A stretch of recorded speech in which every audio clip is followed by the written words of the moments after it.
हम लोग ऑफिस में ये चीज़ मैं बहुत नोटिस करती हूँ कि जो भी लेटर्स आते हैं गवर्नमेंट के, कोई भी स्कीम्स लॉन्च होती है उसके इंस्ट्रक्शंस आते हैं तो उसमें बहुत छोटी छोटी चीज़ें लिखी होती है जो कई बार जो ऑफिसर्स की आदत छूट जाती है पढ़ने की जॉब लगने के बाद ना, वो सब लोग नीचे वालों पे डिपेंड हो जाते हैं कि फाइल पुटअप कर दो, निर्देश जारी कर दो, सब निर्देश ही जारी होते रहते हैं ऑफिस में।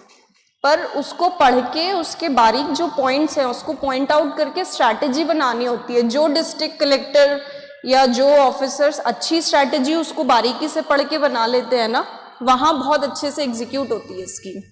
तो जब आप पढ़ रहे होते हो ना तो आपको भी यही होता है कि बारीकी से पढ़ते हो आप। जब आप लक्ष्मीकांत पढ़ते हो पॉलिटी की, अभी तो आप लोगों ने स्टार्ट नहीं की होगी, इनफैक्ट मैंने भी उसको 10 से 15 बार तो एटलीस्ट पढ़ा ही होगा।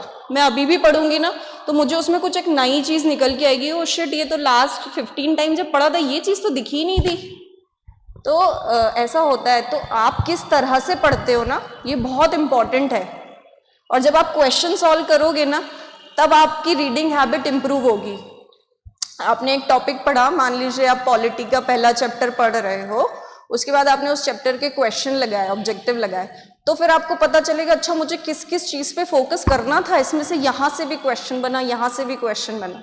तो ये आदत आप लोग डेवलप करो। जितने ज्यादा क्वेश्चन सॉल्व करोगे उतना अच्छा आपका रीडिंग होता जाएगा। और जब आप मेंस के आंसर्स लिखोगे तो सर जैसे बताते ना, फ्लो चार्ट बनाना, डायग्राम्स बनाना, इसको आप अपनी आदत में ले आओ। मतलब आपका जो थॉट प्रोसेस है ना वो वैसे ही होना चाहिए कि अच्छा ये इसमें टाइप्स पूछे हुए हैं, इसमें कंपैरिजन पूछा हुआ है, इसमें हम फ्लो चार्ट बना सकते हैं, इसमें टेबल बना के दिखा सकते हैं, इसमें पाई चार्ट बना सकते हैं। ऐसे सोचना ही पड़ेगा आपको। और मैं आपको सच में बता रही हूँ, ये सिर्फ एग्जाम में काम नहीं आता, ये ऑफिस में भी काम आता है। मेरे कलेक्टर जितनी भी पीपीटी होती है ना वो सारी मुझसे बनवाते हैं। और इनफैक्ट कल ही वो बहुत सारे ऑफिसर्स हम लोग बैठ के डिस्कशन कर रहे थे तो वो मुझे बोलते हैं, मतलब सबको बोल रहे थे कि अंशु ने तो पढ़ी होगी, अंशु तो पढ़ती रहती है। तो मतलब उनको लगता है कि नहीं मेरा नॉलेज दूसरों से अलग है, मेरा प्रेजेंटेशन ज़्यादा अच्छा है। तो ये चीज़ मतलब सिर्फ आपको पढ़ाई में काम नहीं आती, जब आप इसको पर्सनैलिटी में उतार लेते हो ना तो आपको आगे तक काम आती है। और एक आप जो है एक्स्ट्रा ऑर्डिनरी ऑफिसर भी बनते हो और स्टूडेंट तो आप एक्स्ट्रा ऑर्डिनरी बन ही जाते हो।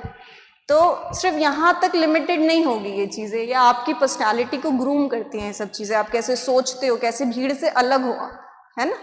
तो आपका थॉट प्रोसेस चार्ट्स में, फ्लो चार्ट्स में ही होना चाहिए। और जब आप वैसे प्रेजेंट करके आते हो ना एग्जाम में तो एग्जामिनर को भी अच्छा लगता है।